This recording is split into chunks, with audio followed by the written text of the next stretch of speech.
이번 주간은 좀 바쁜 한 주간이었어요. 왜냐하면 이제 다다음 주가 정책당회가 있고 또 예산당회도 있고 또 여러 가지 또 해야 할 일이 참 많은 그런 한 주였습니다. 그래서 퇴근이 조금 늦게 이렇게 하게 됐어요. 그래서 이제 하루는 이제 퇴근을 하고 집에 들어가는데 이런 생각이 됐어요.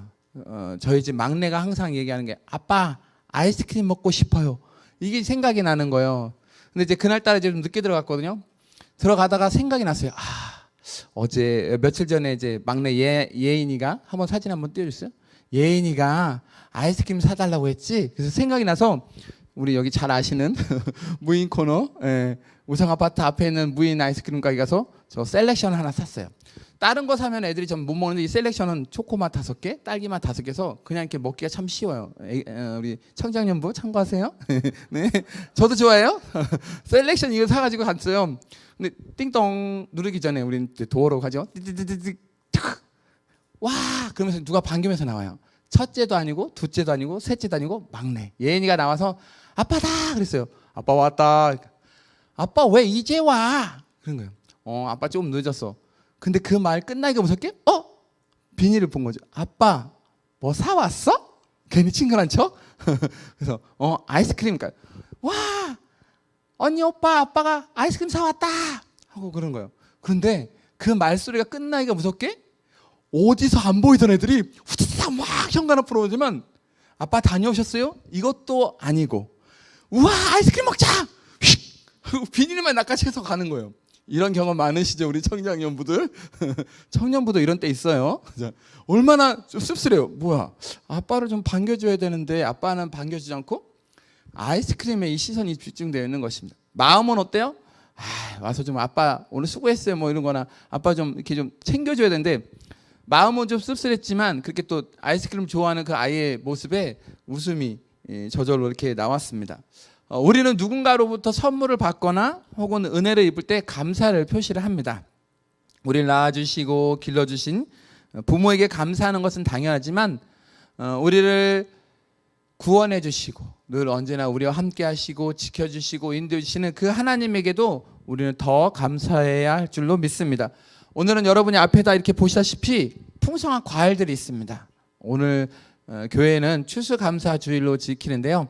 올 한 해 동안 있었던 감사를 통해서 이렇게 열매로 하나님께 올려드리고 있습니다. 오늘 저와 여러분이 오늘 이 시편 100편 말씀을 통해서 왜 하나님께 진정으로 감사하고 기뻐해야 되고 찬양하는지 오늘 말씀을 통해서 함께 살펴보기를 원합니다.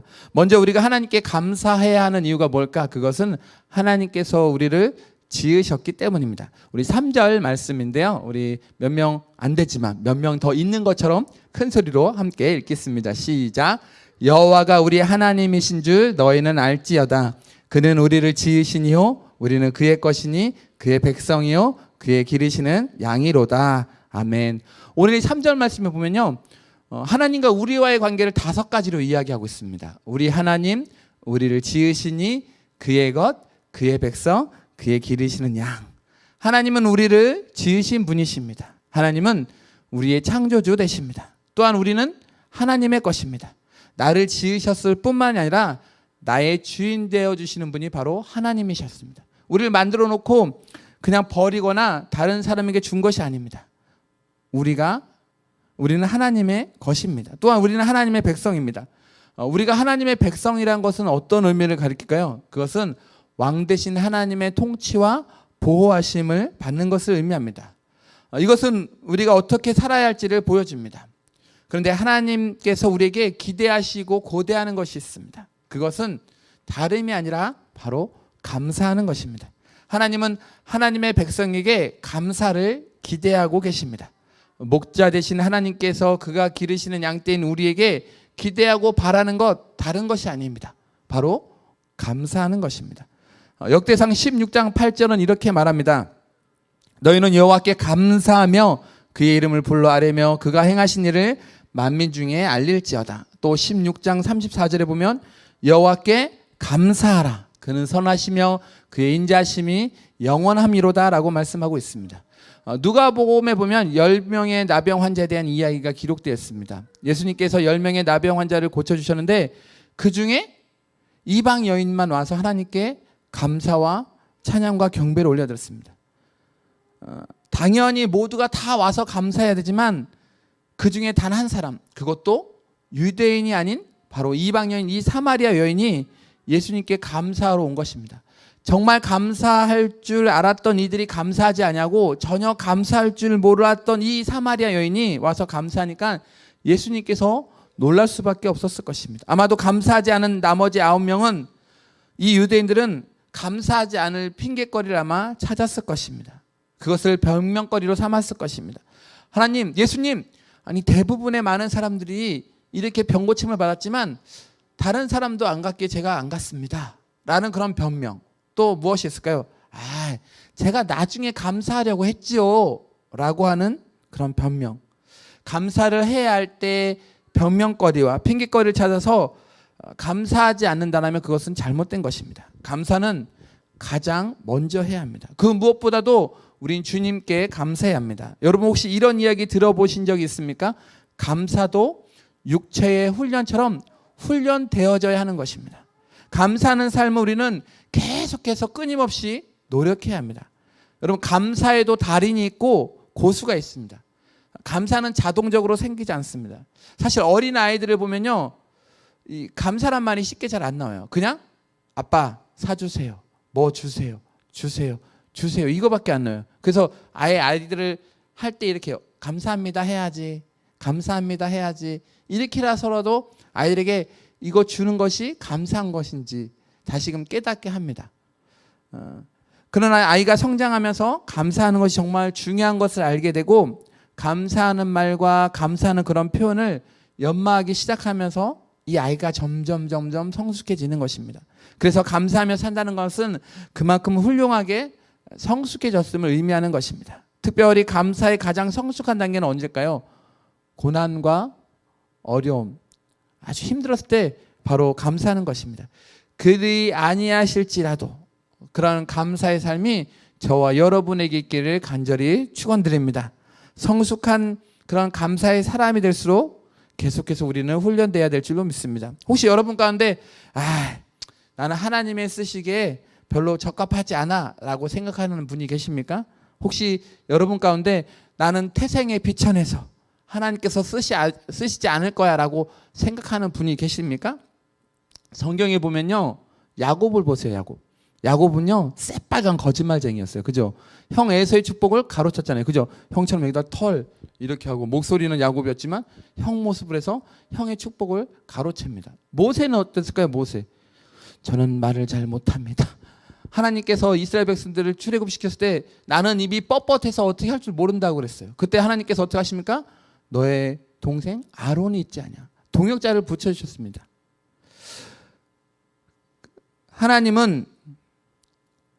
우리는 하나님 앞에 온전한 뜻을 알지 못합니다.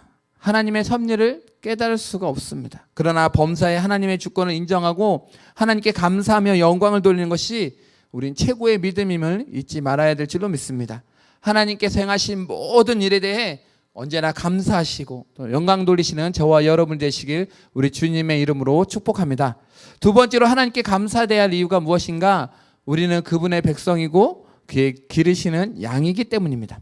하나님의 백성은 언약의 백성입니다. 하나님은 아브라함을 부르시고 그 후손에 하나님이 되겠다고 언약을 세우셨습니다. 하나님은 아브라함을 통해서 큰 민족을 이루시고 그 이름을 창대케 하시라고 말씀하셨습니다. 또한 아브라함을 복의 근원으로 삼으셨습니다.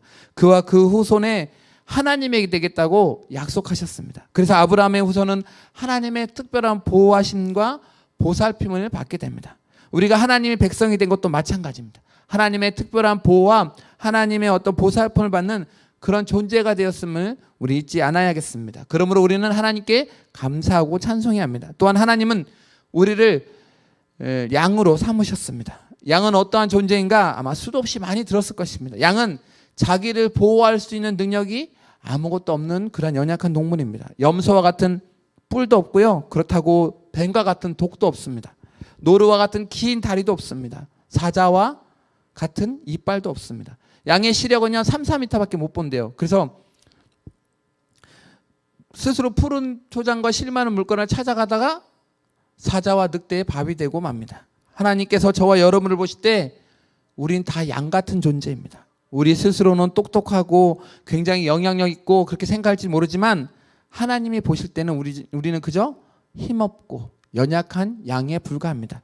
예수님께서 자기를 따르는 많은 무리를 보시고 목자 없는 양 같음을 보시고 마음에 슬퍼하셨더라고, 그들을 불쌍히 여기셨다고 말씀합니다. 이처럼 하나님께서 저와 여러분을 보실 때 목자 없는 양 같음을 인하여 불쌍히 여기십니다. 그래서 하나님은 우리의 목자가 되어주십니다.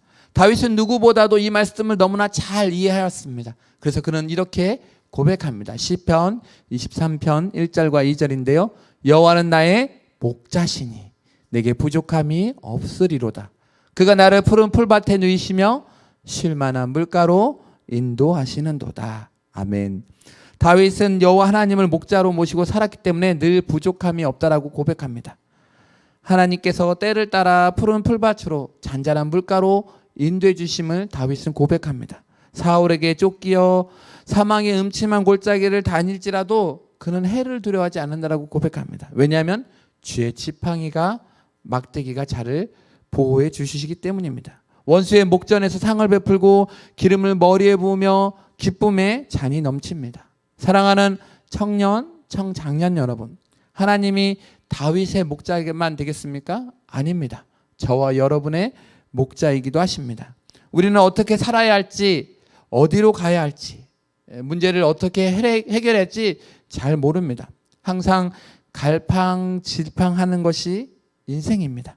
특별히 오늘날 우리가 살고 있는 이 시대는 불확실성의 시대입니다. 무언가 할 수 있을 것 같지만 할 수 없는 것이 바로 이 세상입니다. 확실하다고 생각했던 직장도 어느새 불확실하게 되었습니다. 원하는 대학에만 들어가면 미래가 보장될 것이라고 생각했지만 그렇지 않습니다. 자녀들이 잘 자라줄지 그들의 장래가 어떻게 될지 정말 불확실한 그런 세상 가운데 살아가고 있습니다. 결혼을 할 수 있을지 혹은 가장 확실하던 그 가정들이 깨지고 무너지는 모습을 보면서 가정생활도 불확실합니다. 이런 시대에 우리가 두려워하지 않는 것은 우리에게는 목자 대신 예수 그리스도가 계시기 때문입니다. 우리가 상황과 형편을 바라보지 아니하고 여호와 하나님만 의지하면 하나님께서 우리를 모든 진리 가운데로 인도해 주실 줄로 믿습니다. 우리의 모든 필요를 채워주시고 때를 따라 꼴을 먹이시고 또 잔잔한 물가로 인도해 주실 줄로 믿습니다. 그런데 양에게 있어서 가장 중요한 것이 있습니다. 무엇일까요? 바로 목자의 음성을 듣는 것입니다. 요한복음 10장 27절은 이렇게 말씀하고 있습니다. 내 양은 내 음성을 들으며 나는 그들을 알며 그들은 나를 따르느니라. 아멘. 우리가 주님의 음성을 듣고 주님만을 따를 때 주님께서 우리를 보호해 주시고 가장 안전한 곳으로 인도해 주십니다. 오늘 본문 4절과 5절 말씀을 우리 다시 한번 읽겠습니다. 시작. 감사함으로 그의 문에 들어가며 찬송함으로 그의 궁전에 들어가서 그에게 감사하며 그의 이름을 송축할지어다. 여호와는 선하시니 그의 인자하심이 영원하고 그의 성실하심이 대대에 이르리로다. 아멘. 4절 말씀에 보면 감사함으로 한번 떼어주시겠어요? 다시 4절 말씀에 보면 감사함으로 그의 문에 들어가며 찬송하며 그의 궁전에 들어갈 것이라고 말씀하십니다. 또한 그의 궁전에 들어가서 그에게 감사하며 그 이름을 송축할 것이라고 말씀하고 있습니다. 우리 하나님은 선하시고 인자하시고 성실하신 분이십니다.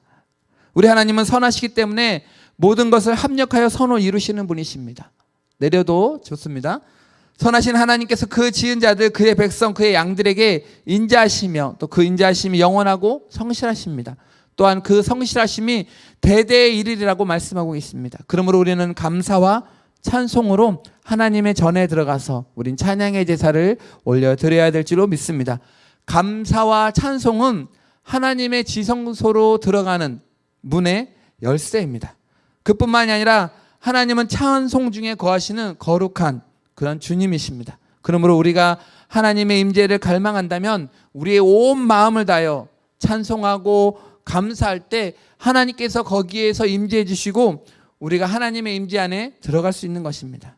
이제 말씀을 맺겠습니다. 우리는 우리를 지으시고 선하신 뜻과 섭리 가운데 인도하신 주님을 늘 찬양해야 합니다. 또한 우리를 자기 백성으로 삼으시고 거룩한 백성이 되도록 훈련하시는 그 주님을 우린 찬양해야 하겠습니다. 또한 우리는 우리를 자기 양으로 기르시고 크신 사랑으로 품어주시는 그 하나님의 놀라우신 그분의 그 이름과 그분께 우리는 찬양해야 합니다. 온 마음을 다하여 날마다 찬송을 부르며 기쁨으로 주님을 섬기시고 감사와 찬양으로 주님의 이름을 송축하시는 저와 여러분 되시길 우리 주님의 이름으로 간절히 축원드립니다. 기도하겠습니다.